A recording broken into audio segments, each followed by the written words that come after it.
স্বাস্থ্য কমপ্লেক্সে কিন্তু ডাক্তার, নার্স এবং অন্যান্য ম্যাটেরিয়ালস সংকট থাকার কারণে কিন্তু এখানে যে মানববন্ধনের আয়োজন করা হয়েছে, এখানে 50 শয্যা হাসপাতাল থেকে 100 শয্যায় উন্নতকরণ, ডাক্তার নিয়োগ দেয়া, নার্স এবং তার অন্যান্য ম্যাটেরিয়ালসগুলো যেন আরও বৃদ্ধি পায়, সেই দাবিতেই কিন্তু এখানে বাংলাদেশ সরকারের সহকারী অ্যাটর্নি জেনারেল সহ মংলা উপজেলার সর্বস্তরের মানুষ তাদের একটা মাত্র দাবি, এখানে দুর্নীতিমুক্ত স্বাস্থ্যসেবা, মংলা স্বাস্থ্য কমপ্লেক্সে 50 শয্যা থেকে 100 শয্যায় উন্নতিকরণ, এছাড়াও মংলা নদী পারাপারের ঘাট, শ্রমিক সংগঠনের যে হাসপাতাল সেই হাসপাতাল সহ মংলা বন্দর উন্নয়নে কিন্তু দায়িত্ব নিয়েছে কিন্তু এই অ্যাটর্নি জেনারেল। সে সর্বক্রম চেষ্টা করছে যাতে খুব দ্রুত এই দাবিগুলো বর্তমান সরকার পালন করে এবং এই যে দাবিগুলো আছে সে দাবিগুলো যেন তারা বাংলাদেশ সরকার যেন সেগুলো দ্রুত বাস্তবায়ন করে, এই দাবি কিন্তু রাখছে।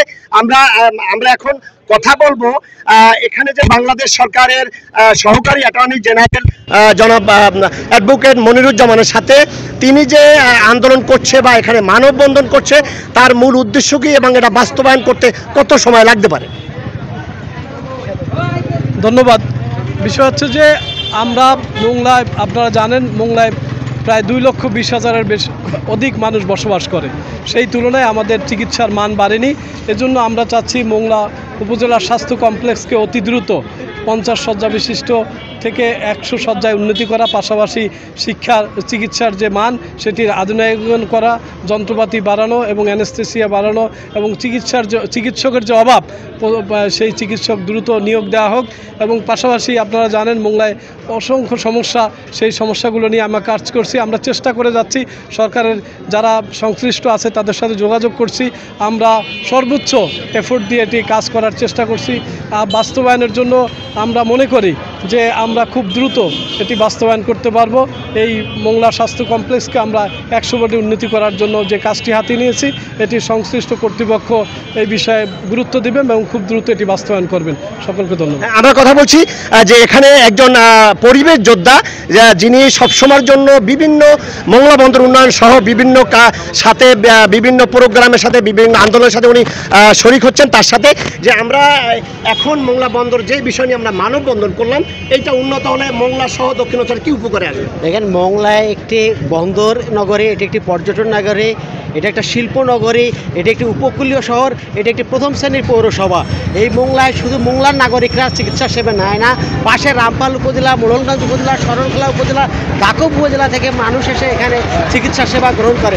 কাজেই এই যে 50 শয্যা হাসপাতালে এখানে প্রতিদিন 100-এর উপরে রুগী ভর্তি থাকে, সুতরাং এখানে একটা অমানবিক কর্মকাণ্ড হয়, এখানে রুগীরা অমানবিকভাবে এখানে চিকিৎসা সেবা গ্রহণ করে। সুতরাং এখানে এই হাসপাতালটিকে যদি 100 বেডে উন্নীত করা হয়, তাহলে যে সবার জন্য যে স্বাস্থ্যসেবা, নিরাপদ স্বাস্থ্যসেবা এবং সেটি মানবিক স্বাস্থ্যসেবা সেটি পাওয়া সম্ভব হবে। সেই কারণে আমরা নাগরিকদের উদ্যোগে আমাদের অ্যাডভোকেট জনাব মোহাম্মদ মনিরুজ্জামান মহোদয়, সহকারী অ্যাটর্নি জেনারেল, তার আহ্বানে আমরা আজকে এই মানববন্ধন করছি। আগামী দিনে আমরা আরও নাগরিক আন্দোলন, সামাজিক আন্দোলন গড়ে তুলব, যাতে আমাদের এই ন্যায্য দাবি এই বর্তমান অন্তর্বর্তীকালীন সরকার মেনে নেয়। সেই দাবিতে আমরা মোংলাবাসী সবাই ঐক্যবদ্ধ এবং এখানে মানুষের চিকিৎসার জন্যই আমরা এই আন্দোলন করছি। তাদের মানবাধিকার শুধুমাত্র মোংলা বন্দর নয়, মোংলা বন্দরের যে পার্শ্ববর্তী থানাগুলো রয়েছে, দাকব, শরণখোলা, মোড়লগঞ্জ এবং রামপাল থানার কিছু অংশ কিন্তু এখানে আসে, তারা কিন্তু এখান থেকে চিকিৎসা নেয়, যার কারণে মোংলা বন্দরে প্রায় 2.5 থেকে 3 লক্ষ মানুষ এখানে বসবাস করে।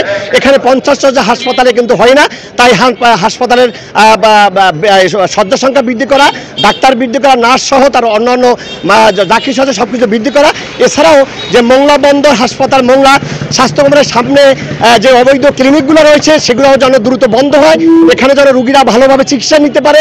এখানে সুন্দরভাবে যে বিভিন্ন দেশ থেকে পর্যটক আসে এবং বিদেশিরা এখানে আসে, তারা যেন সুন্দর সুষ্ঠুভাবে এখান থেকে চিকিৎসা নিতে পারে। সরকারের সেই সহায়তা এবং এই শয্যা বিশিষ্ট বৃদ্ধি করার দাবিতে আজকে যে মানববন্ধন করছে, এই ছিল আমার কাছে সর্বশেষ খবর। মাহমুদ হাসান, সময় সংবাদ, মোংলা।